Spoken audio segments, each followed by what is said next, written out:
Bom dia, igreja, a paz de nosso Senhor e Salvador Jesus Cristo. Domingo de ceia, e o nosso tema segue a respeito da igreja. A nossa lição de hoje fala sobre a igreja como povo de Deus. Nós dissemos na primeira aula, em que nós introduzimos rapidamente duas lições. Você está vendo aí a revista. Nós estamos usando essa revista e nós introduzimos rapidamente a primeira lição, que é a proto-igreja veterotestamentária, e nós vimos que veterotestamentário é correspondente à primeira parte da Bíblia e contam a história da criação do mundo até a chegada do Messias, Jesus Cristo. E aí vimos também a segunda lição, porque a primeira foi só uma rápida passagem, a igreja incipiente, e nós vimos que incipiente é justamente a igreja no começo, no seu início, no princípio da era cristã. E agora, na nossa lição de hoje, a terceira lição, a igreja, o povo de Deus. E o autor da revista diz: no Novo Testamento, o povo de Deus é o grupo de pessoas irmanadas em Cristo. E talvez para muitas pessoas esse conceito não é tão abrangente.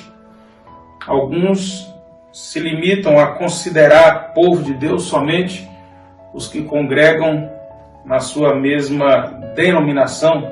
Não é nem mais uma questão de fé e ordem. É fé, ordem e doutrina denominacional. Nós vimos que esse termo igreja é bem amplo, e o mais interessante que o autor nos chama a pensar é que a palavra, termo igreja, realmente, ela é predominante do livro de Atos, nas epístolas e no Apocalipse. E ela não é tão presente nos evangelhos. Em Efésios capítulo 3, nos versos de 10 a 11, o autor nos convida a ler e diz assim: é isso para que agora, pela igreja, a multiforme sabedoria de Deus se torne conhecida dos principados e das potestades nas regiões celestiais, segundo o eterno propósito de Deus que estabeleceu em Cristo Jesus, nosso Senhor. Então aqui nós vamos encontrar assim nas cartas, nas epístolas e no Apocalipse, a referência nominal da palavra igreja. Apenas no Evangelho de Mateus, em 2 capítulos, nós vamos encontrar a referência de igreja. Mateus 16, 18. Também eu lhe digo que você é Pedro, e sobre esta pedra edificarei a minha igreja, e as portas do inferno não prevalecerão contra ela. Aqui, igreja voltada para a ideia de fundamento, de permanência. E depois, Mateus 18, 17, e se ele recusar a ouvir essas pessoas, expõe o assunto à igreja. E se ele recusar ouvir também a igreja, considere-o como gentio e publicano. E aqui, o contexto de igreja está sendo usado para a questão da disciplina do relacionamento da igreja. Mas o autor nos lembra uma coisa interessante: o fato dos evangelhos não fazerem uso constante e replicante da palavra, do termo igreja, não diminui, não minimiza e muito menos exclui a presente ideia de que Jesus quis estabelecer a sua igreja, embora o termo igreja não tenha sido recorrido e apontado pelos evangelistas. Para ter-se ideia de um exemplo, Mateus capítulo 21, versos de 12 a 13. Jesus entrou no templo, ou seja, na igreja, e expulsou todos os que ali vendiam e compravam. Derrubou as mesas dos cambistas e as cadeiras dos que vendiam pombas, e disse-lhes: está escrito, a minha casa será chamada casa de oração, mas vocês estão fazendo dela um covil de salteadores. Então o autor nos chama a meditar na seguinte linha: embora o termo igreja não esteja presente, constante e apareça tanto aqui, ele nos chama a meditar em 3 termos, que ele chama de termos equivalentes à palavra igreja, e que é amplamente usado e indica a igreja, essa igreja, como esse povo de Deus que o autor chama na lição de hoje. E o primeiro termo que ele vai usar é o termo rebanho. Ele diz esse termo rebanho, ele é específico na Bíblia e ele está voltado para o contexto de igreja. Isaías capítulo 40, versículo 11. Como pastor, ele apacentará o seu rebanho, entre os seus braços recolherá os cordeirinhos e os carregará no colo, as que amamentam ele guiará mansamente. Essa designação de rebanho e de pastor e pastoreio, ela está presente tanto no Antigo Testamento como no Novo Testamento. Lucas, capítulo 12, versículo 32. Não tenha medo, ó pequenino rebanho, porque o Pai de vocês se agradou em dar-lhes o seu reino. Então o autor nos chama a atenção que esse padrão de relacionamento pastor-ovelha, ele está presente na teologia bíblica e ele é evidente e sempre vem trazendo essa ideia de Deus na condição de pastor, a igreja na condição de rebanho, de ovelhas, e ele pastoreando esse rebanho. A visão de pastoreio, a ideia de pastoreio, era o melhor relacionamento que se podia esperar, era uma visão até extra-igreja. Quando nós observamos lá em 1 Samuel, naquele episódio em que Saul está sendo atormentado por um espírito, e aquele espírito perturba Saul e alguém diz para ele, olha, você precisa de alguém que toque bem, você precisa de alguém que toque músicas sacras, você precisa de alguém que toque louvores, porque assim você terá paz. O contexto judaico prezava sobre isso demais. Ele habita no meio dos louvores, o Senhor habita no meio dos louvores. Então o que a pessoa está orientando Saul é recorrer a essa terapia, é recorrer a este método de socorro, de alívio. E aí nós encontramos alguém trazendo essa ideia para Saul, e Saul dizendo, olha, então vamos fazer isso, vamos procurar essa pessoa, vamos recorrer a esse método.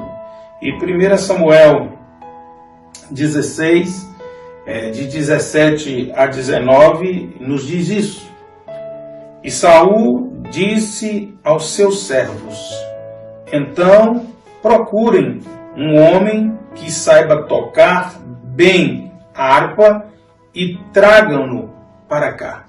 Veja que Saul aceitou a ideia. Saul pediu que fosse feito dessa forma, que fosse procurada essa pessoa com esse talento. Mas vamos prosseguir no texto de 1 Samuel 16. Li o versículo 17. Agora veja o que diz os versos 18 e 19. Um dos moços disse, conheço um filho de Jessé, o Belamita, que sabe tocar harpa. E ele enriquece o currículo dele dizendo, ele é forte e valente, homem de guerra, fala com sensatez, tem boa aparência e o Senhor Deus está com ele. Há uma incrementada no currículo, mas veja a resposta de Saul. Saul enviou mensageiros a Jessé, dizendo, mande-me seu filho Davi, aquele que está com as ovelhas. Das coisas que encantaram, e que aqui não está nem dita, os ouvidos de Saul não foi que ele era forte, não foi que ele era valente, não foi que ele falava bem, não foi que ele era crente. O que encantou Davi aqui foi uma prerrogativa só, ele é pastor. Então nós precisamos ter essa visão de pastorado e pastoreado. Se a gente não tiver essa visão para pastorear e de ser pastoreado, dificilmente nós vamos usufruir do benefício do rebanho. Na restauração de Pedro, Jesus afirmou 3 vezes a mesma coisa, ou a mesma linha. João 21,15, na primeira vez que Pedro respondeu para Jesus que o amava, Jesus disse: apacente os meus cordeiros. Jesus pergunta ele de novo se ele o ama, e ele responde que sim. Jesus diz no verso 16 de João 21, pastorei as minhas ovelhas. Agora no verso 17, quando ele torna a dizer, Jesus diz, apacente as minhas ovelhas. Então veja que o foco da restauração de Pedro passava por quê? Pelo cuidado do rebanho. A igreja é um rebanho de cordeiros pequenos, é um rebanho de ovelhas, e sejam elas de diferente idade.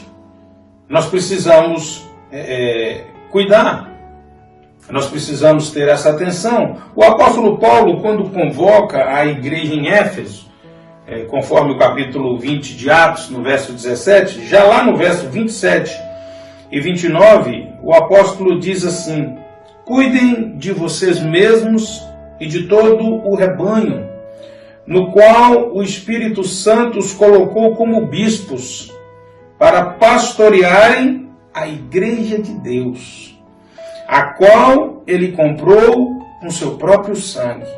Eu sei que depois da minha partida aparecerão no meio de vocês lobos vorazes, que não pouparão o rebanho. Então veja bem que se o pastor perde a visão de que a igreja é um rebanho, e é um rebanho sob riscos, se ele deixa de ser pastor com o cuidado que um pastor tinha de fazer sua refeição, de observar as ovelhas, mas não tirar os olhos do lobo, não distrair com os ataques, ele vai fracassar. Se ele perder a visão de que a igreja é de Deus, que quem comprou ela com o sangue dele foi Jesus, ou seja, ele é o dono das ovelhas, ele também vai fracassar. E se as ovelhas não entenderem que esse cuidado é para livrá-las do lobo, muito mais do que qualquer outra coisa, elas também vão fracassar como ovelhas pastoreadas. E aí o autor nos diz um negócio muito interessante no final desse tópico. A delegação de Jesus dada aos cuidados desse rebanho implica em sua alimentação com a palavra, quer no aconselhamento e supervisão. E para isso, a harmonia baseada na palavra é a base do relacionamento. Veja que quando Davi escreve o Salmo 23, ele fala do cuidado de Deus como de um pastor do seu rebanho. E ali tem todo o cuidado do rebanho, até mesmo da unção de ungir as ovelhas com azeite, principalmente se ela tivesse uma ferida próximo do rosto, do nariz, porque aquilo, o assentar das moscas, incomodava a ovelha alimentar. Então era comum os pastores, principalmente na época do inverno, untar as ovelhas para evitar de serem incomodadas. Um cuidado de levar águas tranquilas, porque a ovelha não tem habilidade com água. Então veja que todo esse cuidado que o salmista escreve sobre como Deus cuida dele, e ele vê como o cuidado de um pastor com rebanho. Por quê? Porque a visão de rebanho está presente na teologia bíblica. Para a igreja. Um segundo termo que o autor diz que fala tudo no Novo Testamento também sobre igreja é a questão dos ramos da videira verdadeira. E esse texto ele é um texto que implica em muita coisa. Talvez por não conhecermos a cultura judaica, a gente não compreende a profundidade disso. João capítulo 15, versículo 5. Jesus dizendo: eu sou a videira, vocês são os ramos. Quem permanece em mim e eu nele, esse dará muito fruto, porque sem mim vocês não podem fazer nada. Por que Jesus está fazendo esse paralelo com videira e está dizendo de que a videira, eles sem Jesus não podiam fazer nada? Bom, primeiro vamos entender a associação do que Jesus está falando da igreja com a videira. A videira, ela é comparada à igreja porque, para que ela frutifique, todo ano é necessário uma poda, e existe uma época certa dessa poda. E é essa poda que vai eliminar os ramos cansados, vai eliminar, vamos dizer, as falhas da produção, e aquela videira vai produzir. Mas o que precisa ficar claro, que o importante na poda, na correção, e aí no caso é o realinhamento de nossas vidas, não é isso de fato que vai fazer a produtividade. O que vai fazer a produtividade é as ramas podadas serem bem nutridas pelo cerne, que é o pé realmente da videira. É a seiva qualificada, agora enviada para os ramos que estão vivos, eliminados secos, eliminados que estão com pragas, é que vai liberar essa produtividade do parreiral. E aí o que Jesus está dizendo e por que ele está dizendo isso? Sem mim nada podeis fazer. Os ramos, sem o tronco que alimenta, não podem produzir nada. Não é a tesoura, não é o corte que faz a uva vir. A tesoura, o corte, na realidade, combate o parasitismo na rama. Mas o que vai fazer a rama ser produtiva é a parte que ela está encaixada na videira, ou seja, é o enxerto, é o broto da galha no tronco, né, da rama. Isso que vai fazer. E o mais interessante, por que essa analogia de videira com Jesus, com igreja, falava muito forte para eles? Porque a videira produzindo, logicamente, as uvas, o que se esperava da boa uva era o vinho. Porque o vinho fazia parte da alimentação diária e também fazia parte do cerimonialismo da religião. E a ideia de vinho é que ele estava ligado a sangue e a alegria. Sangue porque era através do derramamento de sangue anual que o pecado era perdoado, ou seja, era o derramado sangue na presença de Deus que trazia a alegria do povo, que tirava o castigo, a tristeza do pecado. Agora vem Jesus, a videira que será cortada, vai ser frondosa e vai produzir, vai gerar através do seu sangue agora a alegria perene, a alegria que não se encerra. Então o que Jesus estava fazendo, essa aplicação em cima da videira é em cima do que eles viviam e em cima do que a igreja agora ia experimentar. Então, uma visão que nós não podemos perder é que nós somos ramos. Que a poda, que a limpeza necessária, ela não faz de mim, de você, melhor do que ninguém, mais produtivo. Tudo acontece por um motivo simples. Tudo acontece por causa do pé de uva, por causa do tronco, por causa da seiva que essa videira traz aos ramos. Não é pelo esforço do ramo de se eliminar uma folha seca, consertar uma galha. Não. É isso que Jesus está ensinando para a igreja. Que por mais produtiva, por mais alegre que seja o que os ramos apresentam, o mérito é da planta. E a planta é a videira, o tronco. Terceiro e último aspecto, então, que o autor nos chama a essa similaridade do termo, é a igreja como o corpo de Cristo. E diferente do que muitos pensam, esse ensino do corpo, embora ele seja muito falado nas cartas, nas epístolas, ele não é oriundo de lá. Ele é intensificado, ele é, como é que se diz, ele é replicado várias vezes lá. Mas a origem, o cerne, João capítulo 17, versículo 21, lá na oração sacerdotal, Jesus diz assim: a fim de que todos sejam um. O corpo fala de unidade.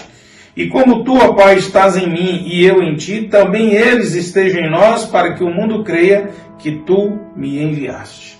Assim é que nós encontramos o apóstolo Paulo intensificando o ensino e não criando. Romanos capítulo 12, de 4 a 5. Porque assim como num só corpo temos muitos membros, mas nem todos os membros têm a mesma função, assim também nós, embora sejamos muitos, somos um só corpo em Cristo e membros uns dos outros. Ele vai falar isso em 1 Coríntios 12, 12. Porque assim como o corpo é um e tem muitos membros, e todos os membros, mesmo sendo muitos, constituem um só corpo, assim também é com respeito a Cristo. Aí aos Efésios, quando ele também escreve essa figura a respeito do corpo e do governo pela cabeça. Efésios 1, 22, 23. E sujeitou todas as coisas debaixo dos pés de Cristo, e para ser a cabeça sobre todas as coisas o deu à igreja, a qual é seu corpo, a plenitude daquele que tudo enche em todas as coisas. Ou seja, O desejo aqui do escrito é deixar claro que o objetivo de Deus é alcançado mediante a unidade. E essa unidade se dá entre o corpo, que a igreja, são os membros, e Cristo, que é a cabeça. Ainda na carta aos Efésios, no capítulo 3, nos versos de 9 a 11, ele diz assim: e manifestar a todos qual é a dispensação do mistério que durante tempos passados esteve oculto em Deus que criou todas as coisas.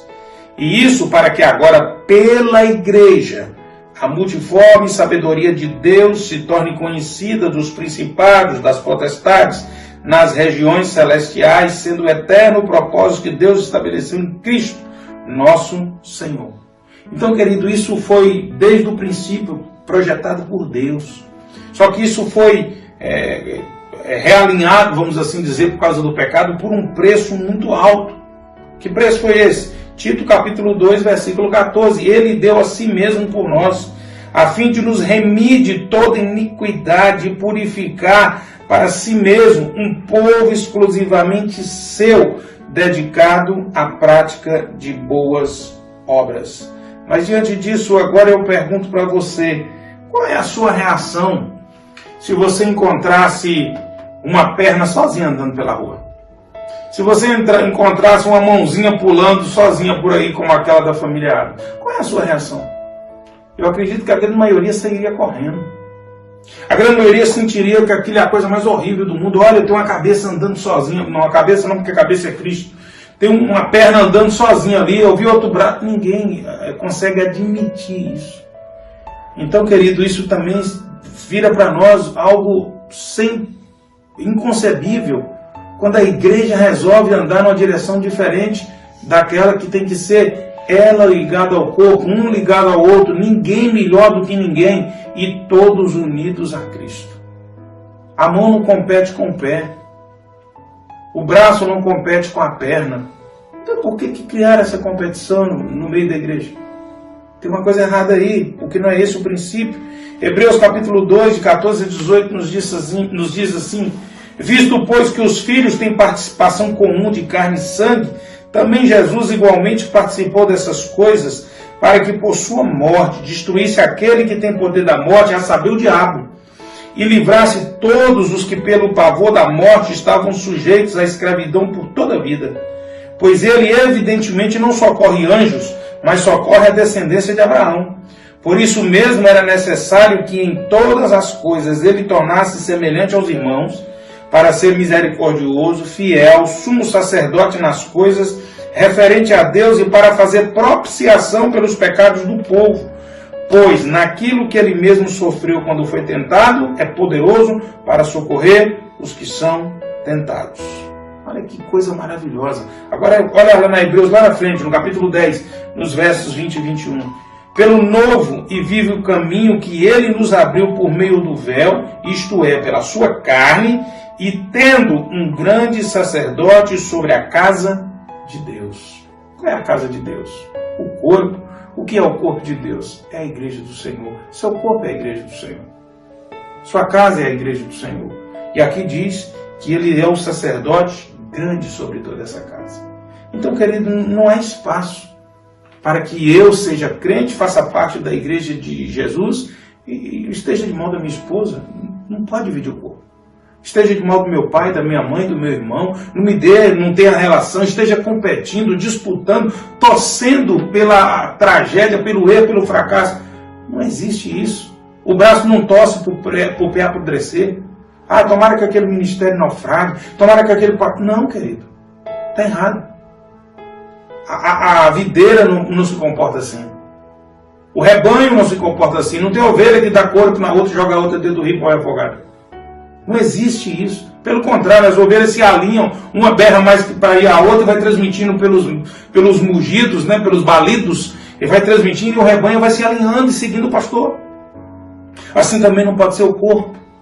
Então, queridos, nessa manhã nós precisamos repensar um pouco se nós somos igreja, ou se o termo já perdeu a consistência e também a equivalência, ou seja, o nosso comportamento, o nosso procedimento já não condiz mais com a igreja do Senhor. Precisamos ser rebanho.